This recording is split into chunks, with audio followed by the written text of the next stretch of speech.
महंगाई बढ़ने की वजह से मार्केट यूनियन का इजलास चल रहा था कि मार्केट में बिल्कुल कारोबार नहीं है, ग्राहक आ ही नहीं रहे, सबके काम ठप पड़े हैं। मार्केट यूनियन के लोग मुख्तलिफ़ किस्म की बातें और मशवरे कर रहे थे कि किस तरह ग्राहकों को मार्केट की तरफ लेकर आया जाए, लेकिन कभी कोई मशवरा देता, कभी कोई मशवरा देता तो दूसरा शख्स कहता मैं ये कर चुका हूँ, मैं ये कर चुका हूँ, लेकिन हमें कोई फ़ायदा नहीं हो रहा। इसी दौरान चाय का टाइम हो जाता है, गुल खान चाय लेकर आता है और ताजिरों की, ट्रेडर्स की, बिजनेसमैन्स की ये बातें चल रही होती हैं कि मार्केट को किस तरह ऊपर लाया जाए।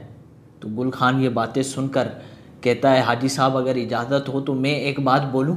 हाजी साहब ने बोला गुल खान बोलो।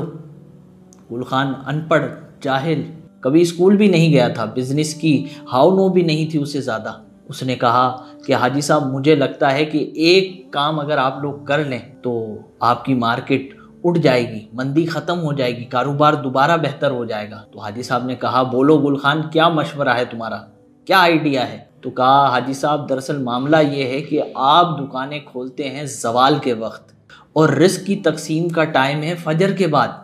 तो जब हम दुकानें ही ज़वाल के बाद खोलेंगे, मार्केट खुलेगी ही ज़वाल के वक्त, तो फिर ज़वाल ही होगा ना। अगर हम अपनी मार्केटों को जल्दी खोलें, बरकत वाले टाइम खोलें, फजर के बाद हम मार्केटें खोल लें जल्दी, तो इंशाअल्लाह अज़्ज़वजल हमारी मार्केटें कारोबार से भर जाएंगी, गाहक ही गाहक होंगे। तमाम लोगों को ये बात समझ में आई और इस पर अमल किया गया तो देखा गया कि कारोबार में बहुत बेहतरी आई है, क्योंकि ये तो फार्मूला समझे कि हदीस मुबारका का है कि जो रिस्क की तकसीम है वो सुबह के औकात में होती है। देखिए ये तो थी मार्केटों की बात, और अगर हम बात करें उन लोगों की जिनकी जॉब ही रात की है, सिक्योरिटी गार्ड्स हो गए या पाकिस्तान में रहकर बैरून मुल्क ऑनलाइन काम करने वाले, कॉल सेंटर पर काम करने वाले जहां 24 घंटे की ड्यूटी होती है, फैक्ट्रीज़ के अंदर काम करने वाले जहां 3-3 शिफ्टों में काम हो रहा होता है, उनकी मजबूरी अलग है।